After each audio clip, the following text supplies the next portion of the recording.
हमने इसको ऐसे ही नहीं कहा कभी भी तेरा मन लग गया क्या नहीं लगा वहाँ पे। हमने तो क्या, क्योंकि ना हमारे जब मेडिकल का काम है, एमआर होते हैं जो कभी आते जाते हैं, कोई दोस्त आए, कभी बालाजी कोई जा रहा रिश्तेदार। हमने इसको कहा भी क्या भेजना है तेरे को खाने के लिए। जी जी। बस इसने ऐसे भी नहीं कहा मत भेजो, या क्या जो चीज़ है भेज दो बस। आप आज कैसा फील कर रहे आज हैं? बहुत अच्छा फील हो रहा है, मेरे बेटे ने मेरा नाम रोशन कर दिया। तो अब जाके आप सेलिब्रेशन करेंगे? जरूर सेलिब्रेशन करेंगे, पहले बालाजी की करेंगे फिर घर पे। रातों की नींद, दिन की मेहनत और हर टेस्ट के बाद जो स्ट्रेस होता है वो आज रंग लेके आया है। ये माइक जो है वो एक बार फिर से एक सफलता की कहानी आप सभी के साथ साझा करना चाहता है, और ये सफलता की कहानी है नीट की। ये सफलता की कहानी है लविश की, जिन्होंने नीट के अंदर बहुत ही अच्छी रैंक जो है वो अचीव की है। हमारे साथ लविश है और लविश के पिताजी है। मैनी कॉन्ग्रेचुलेशन सर, बहुत अच्छी रैंक जो है वो बच्चे ने अचीव की है। और कैसा महसूस हो रहा है आपको? बहुत अच्छा महसूस हो रहा है मेरे को। जी, पहले तो लविश आप अपने बारे में थोड़ा कुछ बताइए। नमस्कार, मेरा नाम लविश है।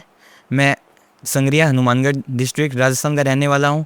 मेरी ऑल इंडिया रैंक 860 और जनरल कैटेगरी रैंक 542 आई है, और मैंने अपना फर्स्ट अटैम्प्ट विद 12th ही दिया था, और इसमें मेरा अच्छी रैंक से सिलेक्शन हो गया है। क्या बात है। तो आप मुझे ये बताओ कि ये जो अच्छी रैंक्स आपने अचीव की है, इसका श्रेय आप किसे देना चाहेंगे?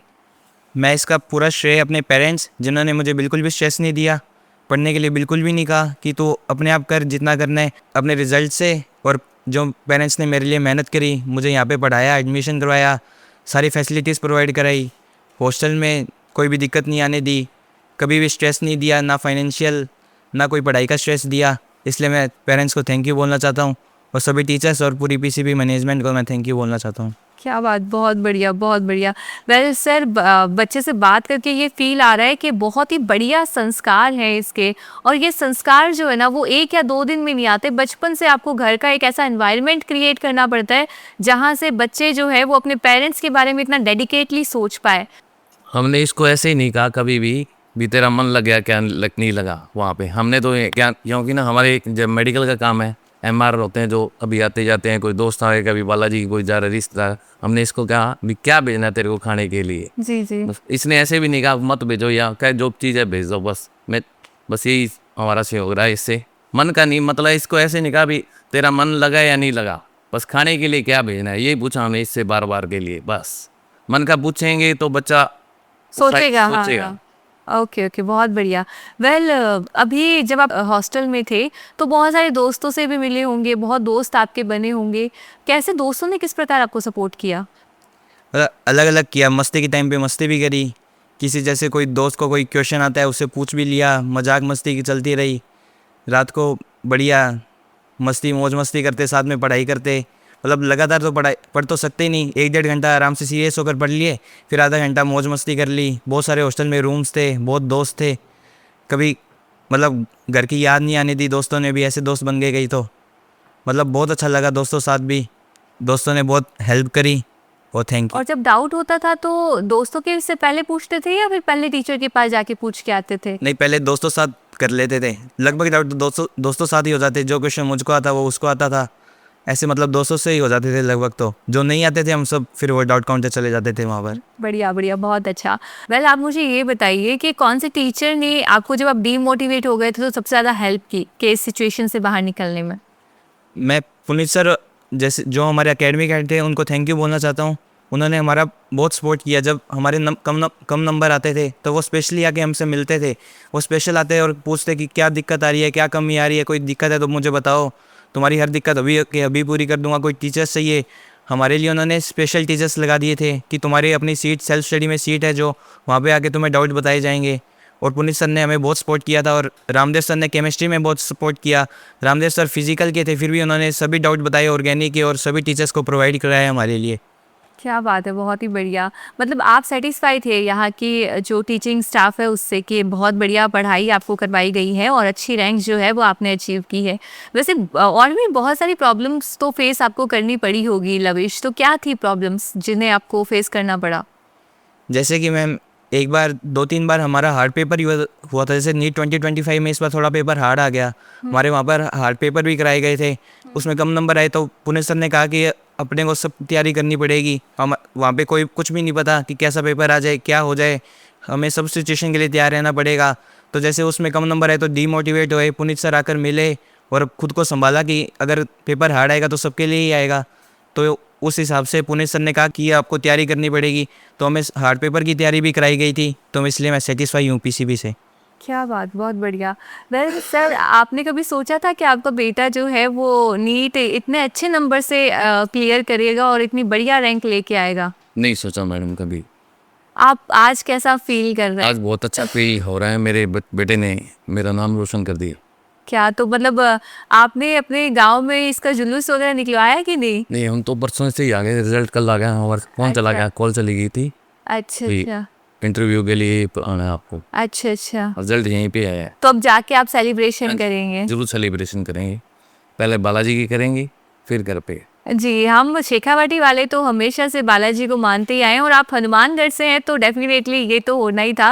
मतलब हमारे इष्ट देव पे जो बिलीव है ना, वो हमें सारी चीज़ें करवा देता है। आपका एक छोटा सा बिलीव जो है ना, वो हमेशा आप रखिए अपने इष्ट देव पे और उसके बाद चीज़ें जो है ना वो आसान होती चली जाएगी। बेटे ने मेहनत की है लेकिन श्रेय तो बालाजी को ही जाएगा। ये हमारे भाई शेखावाटी की वो जो पहचान जो है वो हम कह सकते हैं।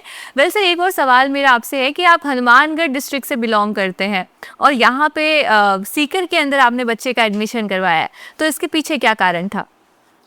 10th के बाद इसने एग्ज़ाम दिया, वहाँ पे ओलंपियाड हुआ था। जी। इसने फार्म भी फिल किया, केआर स्कूल कॉन्वेंट है वहाँ पे इसका सेंटर आया। इस पे उसने प्रिंस ओलंपियाड में टॉप किया। तो इसकी जितनी भी स्कॉलरशिप थी टोटल फीस माफ़ थी और बस ये कहता मैंने वहीं जाना है, पढ़ के देखना है बाहर जाके। बस यही थी मैडम। और आप प्रिंस के बारे में क्या कहना चाहेंगे लविश? जब मेरी प्रिंस ओलंपियाड में फर्स्ट रैंक आई हनुमानगढ़ डिस्ट्रिक्ट में, तो मैंने सर्च वगैरह किया कि क्या है, तो मुझे हॉस्टल बहुत पसंद आए, क्योंकि और कहीं भी देखा तो इतनी अच्छी हॉस्टल फैसिलिटीज़ नहीं है और डाउट काउंटर्स भी अंदर ही हैं, सब कुछ अंदर है। सबसे ज़रूरी होता है कि मोबाइल वो डिस्ट्रैक्ट करता है, यहाँ पर मोबाइल भी अलाउड नहीं है कैंपस के अंदर, तो मोबाइल नहीं था और सेल्फ स्टडी अंदर ही हॉस्टल, सब कुछ बढ़िया था। मैथ्स भी अंदर ही है, कोई ऐसे टाइम वेस्ट नहीं होता था कि वहाँ पर मैथ्स जाओ आधा घंटा वहाँ लग जाए, ना मोबाइल था तो टाइम वेस्ट बिल्कुल भी नहीं था, इसलिए मैंने प्रिंस को ज्वाइन किया। तो अब आगे क्या करने का इरादा है? क्या सपना आप देखते हो? कैसा डॉक्टर आपको बनना है और कहाँ पे जॉब करनी है? अभी तो मेरे ड्रीम कॉलेज एम्स ऋषिकेश या एम्स नागपुर में जाना चाहूँगा और मैं आगे जाके रेडियोलॉजिस्ट या कार्डियोलॉजिस्ट बनना चाहता हूँ। क्या बात है, बहुत बढ़िया। तो अब मुझे ना एक आखिरी सवाल है जो मैं आपसे पूछना चाहूँगी और वो सवाल मेरा ये है कि अब जब आपके जूनियर्स ये एग्ज़ाम देने वाले हैं और फिर से उनको भी एक टफ जर्नी जो है वो देखने को मिलेगी, तो आप कौन सी एडवाइस अपने जूनियर्स को देना चाहेंगे? सबसे ज़रूरी यही है कि अपने टीचर्स को फॉलो करो, जो वो कह रहे हैं। जैसे स्टार्टिंग में मैंने अपने टीचर्स को फॉलो नहीं किया कि टीचर्स कहते थे ये कर, तो मैंने वो काम नहीं किया, उसका मुझे थोड़ा रेग्रेट वो भी है कि मेरी और भी अच्छी रैंक आ सकती थी। तो सबसे ज़रूरी है, चाहे एक बार अपने को लगेगा कि टीचर्स ऐसे कह रहे हैं पर हम इससे अच्छा कर सकते हैं, बट जो टीचर्स कह रहे हैं ना उनको फॉलो करो, जो भी वो कह रहे हैं, जो वो वर्क देते हैं, होमवर्क देते हैं वो पूरा करो, और प्रैक्टिस के लिए जो भी क्वेश्चन देते हैं, मॉड्यूल सोल्व करने के लिए कहते हैं, वो टाइम से सोल्व करो और अपने टीचर्स को फॉलो करो। सबसे ज़रूरी बात यही है, आपका अच्छी रैंक से सिलेक्शन हो जाएगा। जी बिल्कुल, जितने भी स्टूडेंट्स से हमने बात की है, चाहे वो जेई के स्टूडेंट्स हो, चाहे वो नीट के स्टूडेंट्स हो या फिर छोटे बच्चे क्यों ना हो, हमेशा यही सवाल या यही जवाब जो है वो निकल कर आता है कि आपको ना सिर्फ और सिर्फ अपने टीचर्स पे बिलीव करना है। अगर आप अपने टीचर पे बिलीव करते हैं ना तो सक्सेस अपने आप आपको मिल जाएगी। और आशा करती हूँ कि आप इस इंटरव्यू के थ्रू ये जो जानकारी है वो अपने पास सजो के रखेंगे, इसे एडवाइस की तरह लेंगे कि आपको सिर्फ और सिर्फ अपने टीचर की बात माननी है, टीचर पे वो कॉन्फिडेंस दिखाना है, वो बिलीव दिखाना है कि वो जो हमें बता रहे हैं उनके पास एक बेटर एक्सपीरियंस है और उस एक्सपीरियंस के साथ हम जो है वो बेहतरीन कर सकते हैं। बहुत अच्छा लगा सर आपसे मिलकर, बहुत अच्छा लगा हमें लविश से मिलकर। I really wish for your better future. नमस्कार। Thank you ma'am.